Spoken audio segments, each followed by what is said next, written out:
मैं जिनेंद्र आत्मा चैनल देख रहे सभी दर्शकों का मैं नलिनी स्वागत करती हूं। आइए बढ़ते हैं आज के समाचारों की ओर। चंपई सोरेन झारखंड के 12वें सीएम बन गए हैं। राज्यपाल सीपी राधाकृष्णन ने शुक्रवार दोपहर 12:20 पर उन्हें शपथ दिलाई। चंपई के साथ कांग्रेस के आलमगीर आलम और राजद के सत्यानंद भोक्ता ने भी मंत्री पद की शपथ ली है। ऐसा कहा जा रहा है कि चंपई सरकार में 2 डिप्टी सीएम हो सकते हैं। सरकार को 10 दिन में बहुमत साबित करना होगा। शपथ के बाद सभी विधायक हैदराबाद के लिए रवाना हो गए। हेमंत सोरेन के जमीन घोटाला में गिरफ्तारी के बाद चंपई सोरेन ने आज सीएम पद की शपथ ली। मैं चंपई सोरेन ईश्वर की शपथ लेता हूं कि मैं विधि द्वारा भारत के संविधान के प्रति सच्ची श्रद्धा और निष्ठा रखूंगा। मैं भारत की प्रभुता एवं अखंडता अक्षुण्ण रखूंगा। मैं झारखंड राज्य के मुख्यमंत्री के रूप में मैंने कर्तव्य एवं श्रद्धापूर्वक और शुद्ध अंतकरण से निर्वहन करूंगा तथा मैं या पक्षपात अनुराग या देश के बिना सभी प्रकार के लोगों के प्रति संविधान और विधि के अनुसार न्याय करूंगा। मैं आलमगीर आलम सत्यनिष्ठा से प्रतिज्ञा करता हूं कि मैं विधि द्वारा स्थापित भारत के संविधान के प्रति सच्ची श्रद्धा और निष्ठा रखूंगा। मैं भारत की प्रभुता अखंडता अक्षुण्णता रखूंगा। मैं झारखंड राज्य के मंत्री के रूप में अपने कर्तव्य का श्रद्धापूर्वक और शुद्ध अंतःकरण से निर्वहन करूंगा तथा मैं भय या पक्षपात के अनुराग या देश के बिना सभी प्रकार के लोगों के प्रति संविधान और विधि के अनुसार न्याय करूंगा। मैं सत्यानंद भोक्ता ईश्वर की शपथ लेता हूं कि मैं विधि द्वारा स्थापित भारत के संविधान के प्रति सच्ची श्रद्धा और निष्ठा रखूंगा। मैं भारत की प्रभुता एवं अखंडता अक्षुण्ण रखूंगा। मैं झारखंड राज्य के मंत्री के रूप में अपने कर्तव्यों का श्रद्धापूर्वक और शुद्ध अंतःकरण से निर्वहन करूंगा तथा मैं भय या पक्षपात अनुराग या द्वेष के बिना सभी प्रकार के लोगों के प्रति संविधान और विधि के अनुसार न्याय करूंगा। आत्मा ब्यूरो की रिपोर्ट। दिल्ली में आम आदमी पार्टी चंडीगढ़ मेयर चुनाव में गड़बड़ी के आरोप में प्रदर्शन कर रही है। इसमें सीएम अरविंद केजरीवाल और पंजाब के सीएम भगवंत मान भी शामिल हुए। दोनों सीएम समेत आप कार्यकर्ता भाजपा हेडक्वार्टर का घेराव करने के लिए निकले। प्रदर्शन से पहले केजरीवाल ने कार्यकर्ताओं को संबोधित किया। केजरीवाल ने कहा, चंडीगढ़ में हमारी पार्टी का मेयर बने या उनकी पार्टी का, हमें फर्क नहीं पड़ता। पार्टियां आती जाती रहती है, लेकिन देश के साथ खिलवाड़ नहीं होना चाहिए। भाजपा ने चुनाव के साथ खिलवाड़ करना शुरू कर दिया है। अगर भाजपा चंडीगढ़ मेयर जैसे छोटे चुनाव में इतनी बड़ी गड़बड़ी कर सकती है तो लोकसभा चुनाव में पता नहीं क्या करेंगे। ये सत्ता के लिए देश को भी बेच सकते हैं। चंडीगढ़ का चुनाव दिखाता है कि उनके पाप का घड़ा भर गया। जब पाप का घड़ा भर जाता है तो प्रकृति अपनी झाड़ू चलाती है। दरअसल 30 जनवरी को हुए चंडीगढ़ मेयर चुनाव में बीजेपी को जीत मिली थी। आपका आरोप है कि भाजपा ने धोखाधड़ी करके जीत दर्ज की है। चुनाव अधिकारी ने जानबूझकर उनके वोट अवैध कर दिए। इसको लेकर आपने सुप्रीम कोर्ट में याचिका भी दायर की है। चुनाव में गड़बड़ी को लेकर दिल्ली, पंजाब और हरियाणा से आप नेता और कार्यकर्ता दिल्ली में भाजपा ऑफिस के पास प्रदर्शन करने पहुंचे। दूसरी तरफ भाजपा ने भी आप के खिलाफ प्रदर्शन किया। प्रदर्शन को देखते हुए सुबह से आप और भाजपा दफ्तर समेत पूरी दिल्ली में भारी संख्या में पुलिस और पैरामिलिट्री फोर्स की तैनाती कर दी गई। आप कार्यकर्ताओं को दिल्ली आने से रोकने का आरोप केजरीवाल और आप नेताओं ने पुलिस पर प्रदर्शनकारियों को दिल्ली आने से रोकने जाने का आरोप लगाया। केजरीवाल ने सोशल मीडिया प्लेटफॉर्म एक्स पर लिखा, दिल्ली में आपके विधायकों, पार्षदों और कार्यकर्ताओं को हिरासत में लिया जा रहा है। ये लोग पार्टी कार्यालय आ रहे थे। ये क्या हो रहा है? दिल्ली सरकार में मंत्री आतिशी ने अपने पोस्ट में लिखा, कोंडली विधायक कुलदीप कुमार के ऑफिस के बाहर पुलिस की गाड़ी खड़ी है ताकि उन्हें विरोध प्रदर्शन में शामिल होने से रोका जा सके। क्या अब शांतिपूर्ण विरोध प्रदर्शन में भाग लेना अपराध है? जब जब इस पृथ्वी के ऊपर बहुत ज्यादा पाप हो जाता है तो फिर ऊपर वाले को पृथ्वी के ऊपर आना पड़ता है। तो ऊपर वाले को पृथ्वी पे आना पड़ता है का मतलब ये नहीं कि भगवान को आना पड़ता है। भगवान अपने तरीके से ऊपर आसमान में बैठ के झाड़ू चलाता है।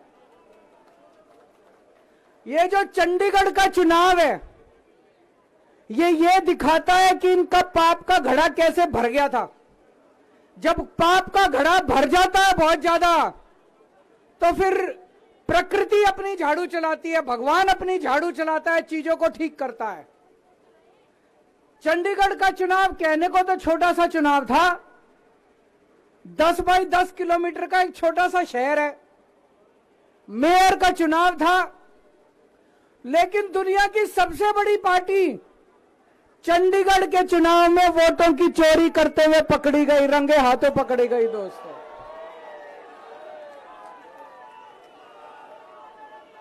इनकी किस्मत खराब थी, इनकी किस्मत खराब थी।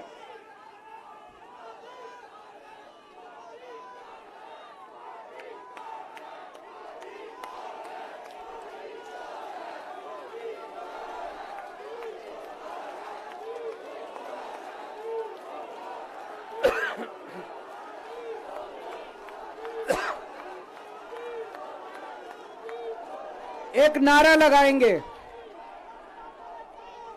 गली गली में शोर है, भाजपा वोट चोर है। गली गली में शोर है, गली गली में शोर है, पूरे देश में शोर है। तो दोस्तों, चंडीगढ़ में ये पकड़े गए, रंगे हाथों वीडियो के ऊपर पकड़े गए, वीडियो के ऊपर। आत्मा ब्यूरो की रिपोर्ट। कांग्रेस में रहकर ही कांग्रेस की नीतियों और फैसलों की आलोचना करने वाले कांग्रेस नेता आचार्य प्रमोद कृष्णम ने पीएम मोदी से मुलाकात के बाद कहा कि क्या भारत के प्रधानमंत्री से मिलना कोई गुनाह है। दरअसल कांग्रेस नेता आचार्य प्रमोद कृष्णम ने वीरवार को प्रधानमंत्री नरेंद्र मोदी से मुलाकात की और उन्हें उत्तर प्रदेश के संभाल में 19 फरवरी को आयोजित होने वाले श्री कल्की धाम के शिलान्यास समारोह के लिए आमंत्रित किया। कांग्रेस नेता आचार्य प्रमोद कृष्णम ने प्रधानमंत्री मोदी से मुलाकात पर कहा, भारत के प्रधानमंत्री से मिलना कोई गुनाह नहीं है, उन्हें श्री कल्की धाम के शिलान्यास समारोह के लिए आमंत्रित करना भी कोई गुनाह नहीं है, और अगर यह गुनाह है तो मैं इसकी सजा भुगतने के लिए तैयार हूं। बता दें कि पीएम मोदी से मुलाकात के बाद आचार्य प्रमोद कृष्णम लगातार सोशल मीडिया पर ट्रेंड कर रहे हैं। इससे पहले पीएम मोदी से मुलाकात करने के बाद आचार्य प्रमोद कृष्णम ने एक्स पर कहा था, मुझे 19 फरवरी को होने वाले श्री कल्की धाम के शिलान्यास समारोह में प्रधानमंत्री श्री नरेंद्र मोदी को आमंत्रित करने का सौभाग्य प्राप्त हुआ। इसे स्वीकार करने के लिए माननीय प्रधानमंत्री जी का हृदय से आभार व्यक्त करता हूं। भारत के प्रधानमंत्री जी से मिलना कोई गुनाह नहीं है। प्रधानमंत्री जी को श्री कल्की धाम के शिलान्यास समारोह में आमंत्रित करना भी गुनाह नहीं है, और यदि ये गुनाह है तो मैं इस गुनाह की सजा भुगतने के लिए तैयार हूं। आत्मा ब्यूरो की रिपोर्ट। भारत संस्कृति, कला और विज्ञान की विरासत का इतना धनी है कि दुनिया के कई देशों के विद्वानों ने हमसे ज्ञान लिया है, लेकिन कई बार वेस्टर्न कल्चर की ओर देखते हुए हम अपनी इस विरासत को भूल जाते हैं। आज आर्किटेक्ट और साइंस की बात जब भी आती है, हम विदेश की तरफ देखते हैं, उनकी इमारतों की तारीफ करते हैं, लेकिन क्या आप जानते हैं कि भारत का एक ऐसा मंदिर है जिसमें फिजिक्स, एस्ट्रोनॉमी, ज्योतिष, साहित्य और वास्तुकला का चौंका देने वाला वो नमूना है कि आज के आर्किटेक्ट और वैज्ञानिक भी उसके रहस्य को समझ नहीं पाते। ये मंदिर है मोढेरा का सूर्य मंदिर, जो खगोलीय विज्ञान और कलात्मक निपुणता का उदाहरण है। 1000 साल से गुजरात के मोढेरा का ये सूर्य मंदिर अंतरिक्ष के रहस्यों और सूर्य पृथ्वी के रिश्ते को बिल्कुल सटीक दिखाता है। इस मंदिर को बनाने में जिस तरह के वैज्ञानिक पद्धतियों का इस्तेमाल किया गया है, वो आज के वैज्ञानिकों को चौंका देता है। पाटन जिले में बना मोढेरा का ये सूर्य मंदिर पुष्पावती नदी के किनारे बना है और इसे 1026 में सोलंकी वंश के राजा भीमदेव प्रथम ने बनवाया था। इस मंदिर के गर्भगृह में साल के सिर्फ 2 दिन ही सूर्य की किरण पहुंचती है। जी हाँ, सोलर सिस्टम के केंद्र सूर्य को समर्पित इस मंदिर के गर्भगृह में सूर्य की किरण सिर्फ ग्रीष्म संक्रांति और सोलर इक्विनॉक्स के दिन ही पड़ती है। 21 जून उत्तरी गोलार्ध में सबसे लंबा दिन होता है। तकनीकी रूप से इस दिन को ग्रीष्म अयनांत या संक्रांति कहा जाता है, जबकि सोलर इक्विनॉक्स के समय सूर्य सीधे भूमध्य रेखा की सीध में होता है। यानी अगर कोई व्यक्ति भूमध्य रेखा पर खड़ा हो तो सूर्य उसे सीधे अपने सिर के ऊपर दिखाई देगा। इसे ऐसे भी समझा जा सकता है कि साल के इस दिन आधा ग्रह पूरी तरह प्रकाशित होता है और इस समय दिन और रात लगभग बराबर होते हैं। दरअसल ये कहा जाता है कि इस मंदिर के गर्भगृह में जहां सूर्य की पहली किरण पड़ती है, वहां एक सूर्य भगवान की सोने की प्रतिमा लगी थी। इस प्रतिमा के मुकुट पर लगे एक लाल हीरे पर जब सूर्य की किरण पड़ती थी तब पूरा गर्भगृह प्रकाशित हो उठता था। लेकिन अब ये मूर्ति इस मंदिर में नहीं है। इस मंदिर के सभा मंडप में कुल 52 स्तंभ है। ये स्तंभ साल के 52 हफ्तों को दर्शाते हैं। इन स्तंभों पर विभिन्न देवी देवताओं के चित्रों के अलावा रामायण और महाभारत के प्रसंगों को भी बेहतरीन कारीगरी के साथ दिखाया गया है। इसे बेहतरीन आर्किटेक्ट का नमूना ही कहेंगे कि जब आप इन खंभों को सामने से देखते हैं तो वह अष्टकोण आकार दिखते हैं, लेकिन ऊपर से देखने पर ये सभी गोल नजर आते हैं। एक और आश्चर्य है कि इस मंदिर के निर्माण में जोड़ लगाने के लिए कहीं भी चूने का इस्तेमाल नहीं किया गया है। यहाँ के सूर्य कुंड में 12 राशियों और 9 नक्षत्रों को गुणा कराते हुए कुल 108 मंदिर बनाए गए हैं। आत्मा ब्यूरो की रिपोर्ट।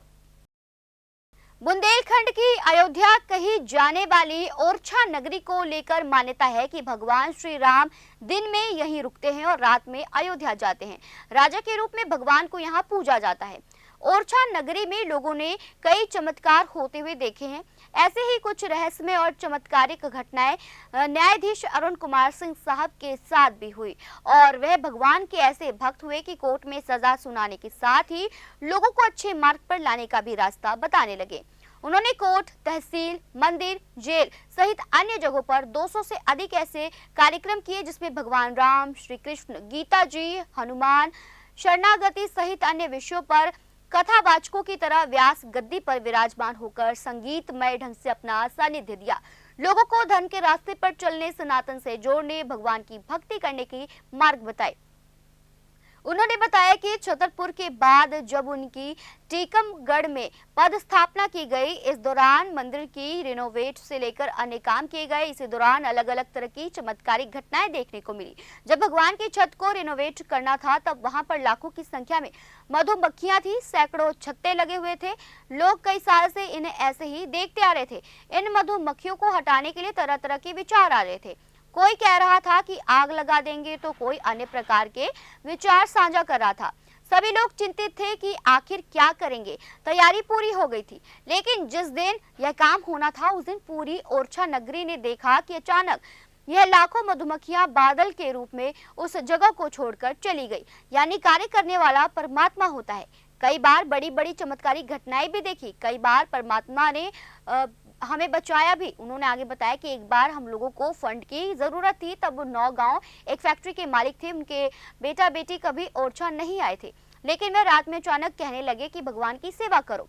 उन्होंने पूरी घटना हम लोगों को भी बताई। इस तरह से परमात्मा की कृपा से आस्था के चमत्कार देखने को मिले। अरुण कुमार सिंह सागर जिले के प्रधान न्यायाधीश के पद से रिटायर हुए। वह 30 साल तक न्यायिक सेवा में रहे। इस दौरान सतना, छतरपुर, मंडला सागर, टीकमगढ़ में पदस्थ रहे। न्यायिक सेवा की अपनी पदस्थापना के दौरान न्यायाधीश अरुण कुमार सिंह की पदस्थापना टीकमगढ़ में रही। इस दौरान ओछरा नरेश राम राजा की प्रेरणा से उनका झुकाव धर्म अध्यात्म की तरफ हुआ। धीरे धीरे धर्म ग्रंथों के अध्ययन और चिंतन मनन के चलते उनका लगाव धार्मिक ग्रंथों की व्याख्या और भजन की तरफ हुआ। रिटायरमेंट के बाद भी वह अब इसी तरह राम भजन करते रहेंगे। अरुण कुमार सिंह साहब का पैतृक निवास यूपी के वाराणसी के ग्राम सुगोई में है, लेकिन वर्तमान में रीवा में निवास करते हैं। उनकी पत्नी का नाम नीलम सिंह और बड़े बेटे राघव सिंह बैंक मैनेजर है और छोटे बेटे माधव सिंह एक आर्किटेक्ट है, जिन्होंने IIT रुड़की से डिग्री हासिल की है। आत्मा ब्यूरो की रिपोर्ट। ऊना के नए DC जतिन लाल मां चिंतपूर्णी के दरबार हुए नतमस्तक। मंदिर में दी जा रही सुविधाओं की ली जानकारी। ऊना जिले के नए डीसी जतिन लाल शुक्रवार को माता चिंतपूर्णी के दरबार पहुंचे और माता रानी के दरबार में माथा टेका। उन्होंने जिला में डीसी का कार्यभार संभालने से पहले चिंतपूर्णी मंदिर में माता रानी का आशीर्वाद लिया।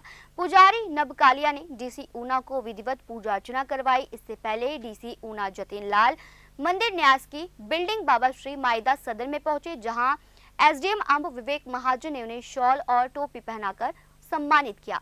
एसडीएम ने डीसी जतिन लाल को मंदिर की सुविधाओं के बारे में विस्तार पूर्वक जानकारी दी। डीसी ऊना पैदल ही चलकर मंदिर की लिफ्ट तक पहुंचे। यहां दर्शन करने के उपरांत उन्होंने मंदिर में हवन भी डाला और मंदिर में श्रद्धालुओं को दी जाने वाली सुविधाओं के बारे में जानकारी ली, जहां एसडीएम अंब विवेक महाजन और मंदिर के स्टाफ के साथ पुजारी वर्ग ने उन्हें माता रानी की फोटो देकर सम्मानित किया। इस मौके पर मंदिर अधिकारी Ajay Mandiyal, ACF Kuldeep Kumar, SDO RK Jaswal आदि मौजूद रहे। ओम सर्वमे पूर्णम स्वाहा, ओम सर्वमे पूर्णम स्वाहा। हे नाथ सब सुखी हो, कोई न हो दुखारे, सब हो निरोग। विद्यावंतम यशस्वंतम लक्ष्मीवंतम ओम छिन्नमस्तिकाय दीर्घायु और प्रदम दीर्घायु। ओम विद्यावंतम यशस्वंतम लक्ष्मीवंतम जनक लक्ष्मी।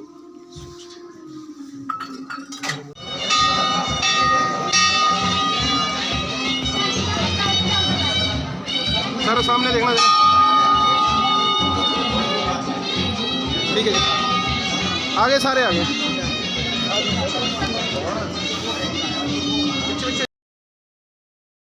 चिंतपूर्णी से अमन शर्मा की रिपोर्ट। वाराणसी कोर्ट द्वारा ज्ञानवापी परिसर के व्यास जी तहखाने में पूजा शुरू कराने के आदेश के खिलाफ मुस्लिम पक्ष की याचिका पर इलाहाबाद हाईकोर्ट में शुक्रवार को सुनवाई हुई। इस दौरान हाईकोर्ट ने पूजा पर रोक लगाने से इनकार करते हुए अगली सुनवाई के लिए 6 फरवरी की तारीख तय की। मुस्लिम पक्ष की तरफ से अधिवक्ता सैयद फरमान अहमद नकवी ने दलील रखी। बता दें कि वाराणसी कोर्ट द्वारा आदेश दिए जाने के बाद व्यास तहखाने में पूजा अर्चना शुरू हो गई है। कोर्ट के आदेश के खिलाफ मुस्लिम पक्ष ने देर रात सुप्रीम कोर्ट में याचिका दायर की थी, जिसे खारिज कर दिया गया था। साथ ही हाईकोर्ट जाने का आदेश दिया था। हाईकोर्ट में मुस्लिम पक्ष के अधिवक्ता ने कहा 31 जनवरी आदेश आने के कारण तुरंत कोर्ट आना पड़ा। 17 जनवरी के आदेश को भी देंगे चुनौती। जी हां, जस्टिस रोहित रंजन ने मामले की सुनवाई की। न्यायाधीश ने यूपी सरकार को जगह संरक्षित करने को कहा है। हिंदू पक्ष के अधिवक्ता विष्णु शंकर जैन ने मुस्लिम पक्ष की मांग का विरोध किया। 6 फरवरी को दोपहर 2 बजे मामले की अगली सुनवाई होगी। इलाहाबाद हाईकोर्ट ने पूजा अर्चना पर रोक नहीं लगाई है। कोर्ट ने यूपी सरकार को जगह संरक्षित करने को कहा है। कोर्ट ने कहा है कि कोई नुकसान या निर्माण नहीं होना चाहिए। हाईकोर्ट से रोक नहीं लगने से तहखाने में दर्शन पूजन जारी रहेगा। अगली सुनवाई पर मुस्लिम पक्ष 17 जनवरी 2024 के आदेश को भी चुनौती देगा। जिला जज ने डीएम वाराणसी को इस आदेश से रिसीवर नियुक्त किया है। आत्मा ब्यूरो की रिपोर्ट। बस की पावर कमान टूटने से बस डिवाइडर पर जा चली, बाल बाल बचे सवारियां।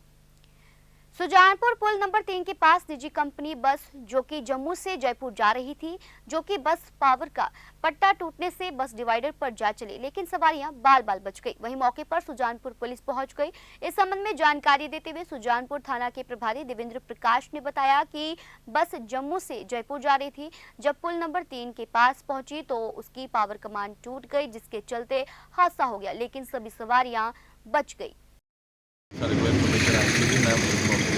जम्मू तो बस आ रही थी, जयपुर जा रही थी स्लीपर बस जी है। रेलवे ब्रिज के थलों लंघते टायर जो राइट टायर का जो बड़ा रोड करके ऑन ओपन रोड होकर सड़क तो लीक लगी है। लकीली जो सवार से जिन्होंने कोई भी किसी तरह की कोई नोट नहीं लगी और जी बस है उन्होंने असी हाइड्रा मंगा के मशीन मंगा के। पठानकोट से आलोक कुमार की रिपोर्ट। भारत के कई ऐसे विद्यार्थी हैं जो विदेश जाकर पढ़ने की चाह रखते हैं, या फिर कई ऐसे लोग होते हैं जो बाहर विदेशों में बसना चाहते हैं। अगर कोई बाहर विदेश जाना चाहता है तो उसके लिए वहाँ की जो भाषा है वो हमें ज़रूर आनी चाहिए, तभी जाकर हम वहाँ पर अपना कोई भी काम कर सकते हैं। लेकिन आपको बता दें कि अगर आप रशिया जाने की चाह रखते हो, रशिया जाकर अपना कोई काम करना चाहते हैं या पढ़ाई करना चाहते हैं, तो ये जो भाषा है रशियन भाषा, ये आप बिल्कुल फ्री में सीख सकते हैं। जी हाँ, लुधियाना में हम्बड़ा रोड पर एक निजी कॉलेज में रशियन लैंग्वेज बिल्कुल फ्री में सिखाई जाएगी। आपकी उम्र चाहे कोई भी हो, आप किसी भी स्कूल या कॉलेज में पढ़ते हो, आप यहाँ पर जाकर रशियन लैंग्वेज बिल्कुल फ्री में सीख सकते हैं। I can say that we are very honored and privileged to open a pedagogy center in Patap College of Education. It's not very simple pedagogical center connected to with Russia, with Russian pedagogy. And for us, it's a special mission to present our methods, our technologies, and we are proud of our researchers, and they are very happy that Indian people, that Indian teacher education are very interested in our heritage. What do you feel about the center? Some words about the center. I suppose that this center has a very important mission, is to develop the teacher education not only in theory but in practice also, and we are very happy that we will be able to collaborate together, and this center is supported by the Ministry of Education of Russian Federation, and we are very happy that the director of the college and the president of the college supported this idea, and we are very open for our mutual collaboration. I must say, if anyone is interested in to speak in Russian language, come to you. Come to you. I can speak Russian language. Мы очень рады, что сегодня мы открываем этот центр. Балтийский федеральный университет, чьим партнером является Казанский федеральный университет, а я представляю именно Казанский федеральный университет. Меня зовут Татьяна Баклашова. Балтийский федеральный университет под патронажем Министерства образования Российской Федерации совместно с Патапским педагогическим колледжем открывает сегодня Центр русской педагогики. Мы очень счастливы этому событию, очень надеемся, что наше сотрудничество будет крепнуть, и это сотрудничество будет во благо развития педагогической теории и практики обеих стран, России и... Of course, that we are going here within this center. We are going to ask different types of professors and specialists to study languages, to study the Russian language and culture. That's also possible to organize, to study different methods and techniques of professional education. Is there any charges to learn Russian language? Well, it's quite agreeable, but somehow it can be free of charge because we are going to, it's a reciprocal level. So my colleagues will go to our university to Kaliningrad with seminars and lectures and conferences, and we can provide different regimes offline and online, and so I think yes, that's possible. Well, it's possible, but yes, it's for our colleagues to decide. But we are ready for different types of regimes. And here, this room is very well equipped, and of course, it's because of our colleagues and our friends from Patap. And you see it's equipped with different computers and software, and also we provide different materials as well. Yeah. ਇਹ centre Immanuel Kant Baltic federal university ਦਾ centre ਹੈ। ਇਹਦੇ ਵਿੱਚ ਅਸੀਂ Russian pedagogy ਦੀ teaching ਦਿਆਂਗੇ, ਨਾਲ ਦੇ ਨਾਲ ਰਿਸਰਚ ਸੈਂਟਰ ਵੀ ਹੈ। ਅਸੀਂ ਰਸ਼ੀਆ ਦੇ ਨਾਲ ਜਿਹੜੀ ਵੀ ਕੋਲੈਬੋਰੇਟਿਵ ਰਿਸਰਚ ਕਰਨੀ ਹੈਗੀ ਉਹ ਇਸ ਸੈਂਟਰ ਦੇ ਥਰੂ ਅਸੀਂ ਕਰਾਂਗੇ ਉਹਨਾਂ ਦੇ ਨਾਲ। ਇਸ ਦੇ ਨਾਲ ਰਸ਼ੀਅਨ ਲੈਂਗੁਏਜ ਦੀ ਟੀਚਿੰਗ ਵੀ ਕਰਾਂਗੇ, ਔਰ ਇਹ ਸਾਰੇ ਹੀ ਕੋਰਸਿਸ फ्री ने। किसी भी कॉलेज का कोई स्टूडेंट है या कोई होर भी लर्नर है जोड़ा हुण पढ़ नहीं रहा, अगर वो रशियन लैंग्वेज सीखना चाहता है या रिसर्च के विच कुछ सीखना चाहता है, वो इत्थे आ सकता है साडे नाल और सानू ज्वाइन कर सकता है। It is free of cost for anyone, everyone. कोई एज बार नहीं है, कोई एज बार नहीं है, स्कूल स्टूडेंट तो लैके एनी एज।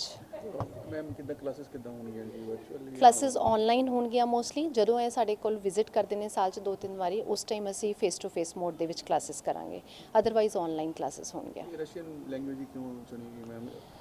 ਅਸੀਂ ਰਸ਼ੀਅਨ ਲੈਂਗੁਏਜ ਇਸ ਕਰਕੇ ਚੁਣੀ ਹੈ ਕਿਉਂਕਿ ਰਸ਼ੀਆ ਦੇ ਨਾਲ ਸਾਡਾ ਕਾਫੀ MOU ਨੇ 3 ਯੂਨੀਵਰਸਿਟੀ ਦੇ ਨਾਲ ਸਾਡੇ ਮੈਮੋਰੈਂਡਮ ਆਫ ਅੰਡਰਸਟੈਂਡਿੰਗ ਸਾਈਨ ਨੇ ਔਰ ਅਸੀਂ ਇਹ ਦੇਖਿਆ ਹੈ ਕਿ ਜਿਹੜੇ ਰਸ਼ੀਅਨ ਐਜੂਕੇਟਰਸ ਨੇ they are quite open to give the facilities, their facilities. They we want to extend their facilities to other institution also. That's why we have chosen. In future ਕਿੰਨੇ benefit ਲੱਗਦਾ ਹੈ ਜਿਹੜੇ ਸਟੂਡੈਂਟਸ ਇੱਥੇ Russian language ਸਿੱਖਦੇ? ਦੇਖੋ Russia ਦੇ ਵਿੱਚ India ਦੇ ਬਹੁਤ ਸਾਰੇ ਸਟੂਡੈਂਟ ਜਾਂਦੇ ਨੇ even Emmanuel Kant Baltic federal university ਦੇ ਵਿੱਚ ਇਸ ਵਕਤ 18,000 ਇੰਡੀਅਨ ਸਟੂਡੈਂਟ ਪੜ੍ਹ ਰਿਹਾ ਹੈ ਮੈਡੀਕਲ ਪ੍ਰੋਫੈਸ਼ਨ ਦੇ ਵਿੱਚ ਜਾ ਰਹੇ ਨੇ ਤੇ ਸਭ ਤੋਂ ਪਹਿਲੀ ਰਿਕੁਆਇਰਮੈਂਟ ਉਹਨਾਂ ਦੀ ਰਸ਼ੀਆ ਜਾ ਕੇ ਹੁੰਦੀ ਹੈ ਰਸ਼ੀਅਨ ਲੈਂਗੁਏਜ ਸਿੱਖਣ ਦੀ ਜੇ ਉਹ ਇੱਥੋਂ ਹੀ ਰਸ਼ੀਅਨ ਲੈਂਗੁਏਜ ਸਿੱਖ ਕੇ ਜਾਣਗੇ ਤਾਂ ਉਹਨਾਂ ਦੇ ਲਈ ਕੁਆਇਟ ਈਜ਼ੀ ਹੋ ਜਾਏਗਾ ਨਹੀਂ ਤੇ ਉਹਨਾਂ ਨੂੰ ਘੱਟ ਤੋਂ ਘੱਟ 6 ਮਹੀਨੇ ਤੋਂ 1 ਸਾਲ ਤਾਂ ਲੈਂਗੁਏਜ ਲਰਨਿੰਗ ਤੇ ਲੱਗ ਜਾਂਦਾ ਹੈ ਕਿਉਂਕਿ ਮੈਡੀਕਲ ਪ੍ਰੋਫੈਸ਼ਨ ਜਿੰਨੀਆਂ ਵੀ ਬੁੱਕਸ ਨੇ ਰਸ਼ੀਆ ਦੇ ਵਿੱਚ they all in Russian language not in English ਪਹਿਲਾ ਸੈਂਟਰ ਖੁੱਲ ਰਿਹਾ ਹੈ ਇਟਸ ਪਹਿਲਾ ਸੈਂਟਰ ਹੈ ਲੁਧਿਆਣਾ ਦੇ ਵਿੱਚ ਇਵਨ ਪੰਜਾਬ ਦੇ ਵਿੱਚ ਦਿਸ ਇਜ਼ ਫਰਸਟ ਸੈਂਟਰ ਕਿੰਨੀ ਦੇਰ ਦੀ ਕਲਾਸ ਹੋਊਗੀ ਕਿੰਨੀ ਦੇਰ ਤੋਂ ਹੋਊਗਾ ਕੋਰਸ ਡਿਪੈਂਡ ਕਰੇਗਾ ਕਿ ਕਿਸ ਤਰ੍ਹਾਂ ਦਾ ਕੋਰਸ ਬੱਚਾ ਕਰਨਾ ਚਾਹੁੰਦਾ ਹੈ ਜੇ ਥੋੜੀ ਜਿਹੀ ਲੈਂਗੁਏਜ ਦੀ ਪ੍ਰੀਲਿਮਿਨਰੀ ਨੌਲੇਜ ਉਹਨੂੰ ਚਾਹੀਦੀ ਹੈ maybe for 3 month certificate course 3 to 6 month ਜਾਂ ਫਿਰ ਡਿਪਲੋਮਾ ਕੋਰਸ ਕਰਨਾ ਚਾਹੁੰਦਾ ਹੈ ਡਿਪੈਂਡਸ ਔਨ ਦਾ ਲਰਨਰਸ ਅਸੀਂ ਦੇਖਾਂਗੇ ਕਿ ਕਿਸ ਤਰ੍ਹਾਂ ਦੇ ਸਟੂਡੈਂਟ ਸਾਡੇ ਕੋਲ ਆਉਂਦੇ ਨੇ first we will start from our student and our faculty. Ludhiana से कैमरामैन नवजोत के साथ जसप्रीत कौर की रिपोर्ट। आज के समाचार बस यहीं तक, कल फिर हाजिर होंगे कुछ नए समाचारों के साथ। तब तक आप देखते रहिए आत्मा चैनल। धन्यवाद।